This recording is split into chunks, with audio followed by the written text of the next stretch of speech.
Alright, so we got the NBA standings, college basketball standings. That looks good. So let's show screen. It's good.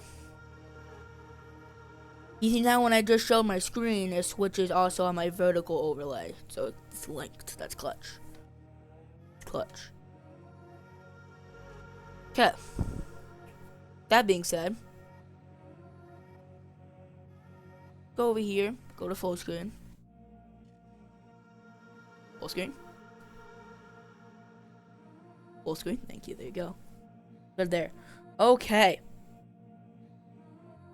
Basketball sports segment.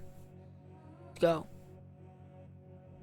Starting in the Eastern Conference, number 1, Detroit Pistons. I'm gonna close out Twitch for a second so I can look at the stats. Not stats, but like games on my phone. The Pistons are number 1 in the Eastern Conference. They are 7-3 in the last 10. This team's defense is very good. They have the most blocks per game, the second least opponent's field goal percentage against whatever least field goal percentage against whatever you want to say that.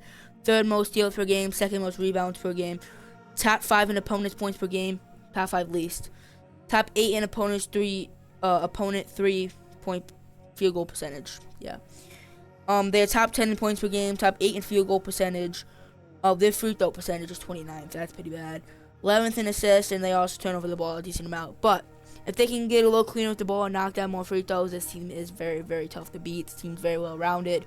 17-5 in the conference. They are just beating all the conference teams they need to.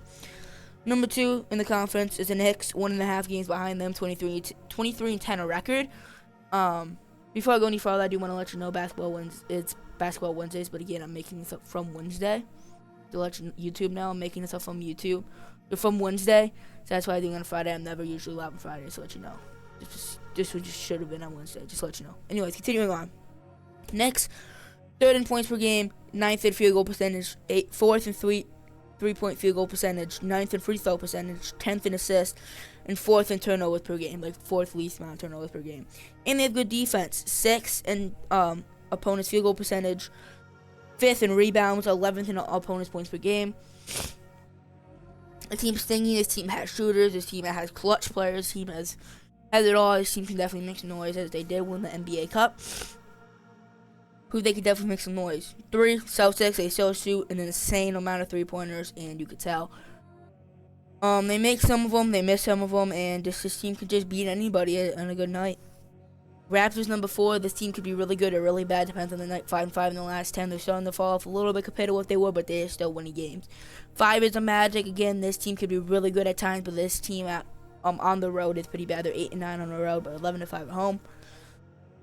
6, 7, 8, and 9 are the Sixers, Heat, Cavaliers, and Bulls. Those teams are just teams that are fighting for a playoff spot, trying to get those playoff spots going. Actually, the Sixers are above the Magic right now, actually. Correction. Other than that, yeah. So, yeah. And then below that, the Bucks, specifically, are fighting for a play-in spot. The other 4 teams are kind of just, like, trying to keep it somewhat close, but not really going to do much. Oh, yeah, I forgot we still got to do the West. My bad. Number 1, Thunder, obviously 29-5 record, dominant. Shai Gilgeous-Alexander, MVP, can't favorite by a mile. Should be Joker, but he got hurt, so that's yeah. 6-4 in the last 10, 17-1 at home's insane. They're 2nd in points per game, 3rd in field goal percentage, 8th in 3-point field goal percentage, 2nd in free throw percentage, 2nd least amount of turnovers per game, 1st in opponent's points per game, 1st in opponent 3-point field goal percentage. 6th in blocks per game, 2nd in steals per game, 14th in rebounds per game. This team's just dominant all around, I tell you. Great bench, great depth, great defense, great offense, great shooting, great finishing, great everything, basically. This team could definitely win it all if this team can just beat the Spurs. This team could beat the Spurs, yeah.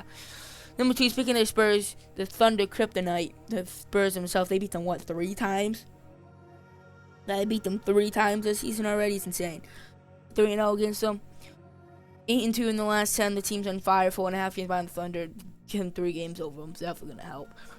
3-4, the Nuggets and the Rockets. Those teams are 3 meetings with each other. Nuggets are 2-1 in those meetings. Rockets are 3-game win streak. They are starting to catch some heat. The Nuggets are trying to find wins without Joker and try to get the best results for Joker. That's what they really can hope for at this point. 5 and 6 are the Timberwolves and the Lakers respectively. Lakers are number 5. Timberwolves are number 6. Yeah, Lakers are just trying to stay healthy and try to find good chemistry and pull together some wins. And Timberwolves are just trying to.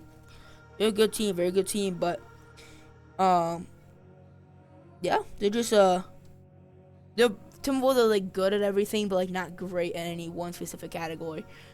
7, 8, 9, and 10 are the playing teams. The Suns, Warriors, Grizzlies, Triplets. They're just trying to keep their spot.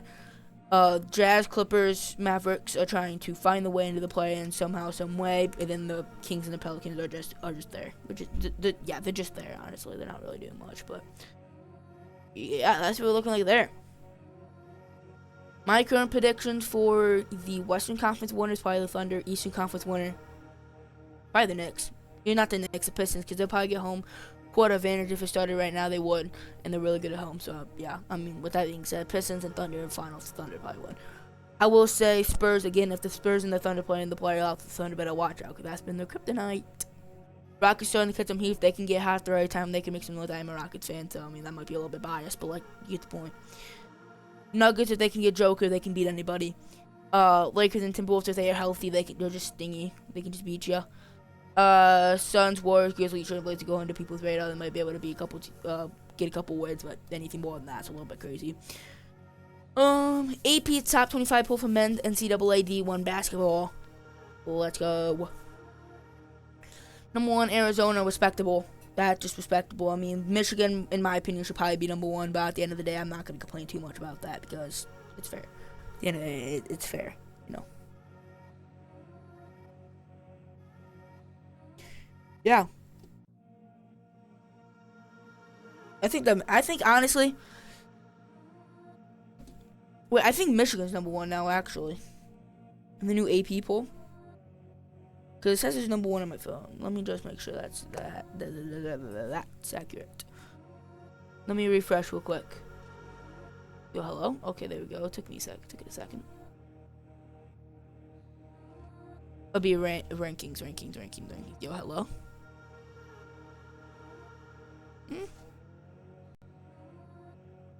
Staying correctly. Arizona's number 1. Yeah, Arizona's number 1.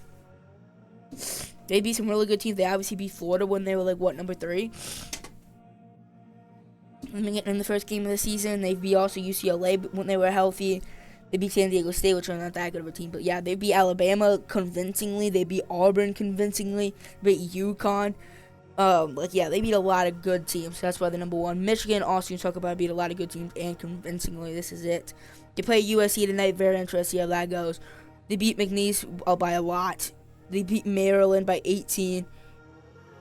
They beat Villanova by 28. They beat Rutgers by 41. They beat Gonzaga by 40. They beat Auburn by 30.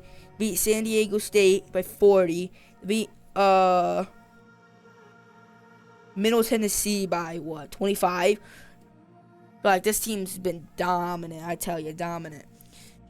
So yeah, I want to see how they match up. And then got Iowa State, UConn, Purdue. Though obviously those teams, if they're hot, they can beat anybody. But Iowa State's been very impressive to me, and I'm an Iowa fan, by the way, just to let you know. So this is not biased at all. 4th in field goal percentage, 8th in 3-point field goal percentage. They're just beating every team they play convincingly. They're just beating them. Honestly, it's just what it comes down to.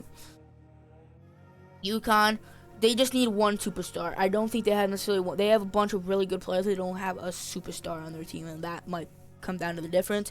Talk about superstar. Purdue definitely has one in Braden Smith. That's what them and Trey Kaufman are going to have to step up big time.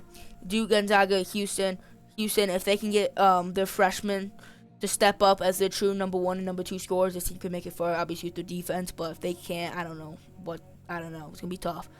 Gonzaga, I've been impressed with them since their first game, honestly. I've been really impressed with Gonzaga. Only game was in Michigan, obviously, was bad, but I mean, they bounced back great. 7-game win streak since then. And they got Michigan State. Michigan State, if they can knock down the 3, nobody can beat them. I'm going to be honest with you. I mean, obviously, teams can't beat them, but they can beat anybody, more or less. If they can knock down some 3s, but they just not. They're gritty. They can finish well. They can rebound well. They can play great defense. Yeah, BYU. they have some really, really good talent on their team. They can make some noise. Vandy's been very, very astonishingly good. 13-0. Yeah, they've just been insane. North Carolina with Caleb Wilson. I've been impressed with them. Those are one of my underdogs. Not really underdogs necessarily, but those are teams that's like, I would say it's closer to the top 10, more closer to the top 10 than a lot of people give them credit for. Nebraska's still undefeated, 13-0. Nebraska ball is on fire. Alabama, TT, Louisville, and Kansas are the next four. Again, Alabama has an insane offense with Phylon and Aiden Holloway, etc., but their defense can lack sometimes. And if Phylon's having a bad day for whatever reason, they just do not play. It just affects the whole team. Texas Tech, JT Top and Chris Anderson, two of some of the best players in the country, but they don't have a scores in that. Louisville, obviously a couple of good talents, but again, can their bench produce? Kansas and Arkansas, those are two good teams that are going to be tough to knock out. Tennessee, Illinois, and Virginia are the next three. Those teams can beat any team in any given night, but they could also lose pretty bad. So it depends what teams you get there. Florida, if they can knock down the 3-ball, they can beat any team. Georgia, USC, and Iowa round out the AP poll. They've also been impressed with Georgia. I think Georgia's going to be a really tough out as well.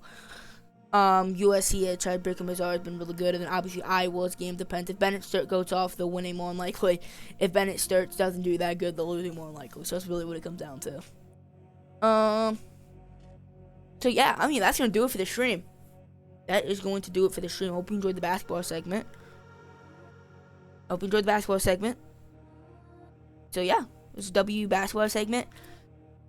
I will see you guys in the next video. Peace.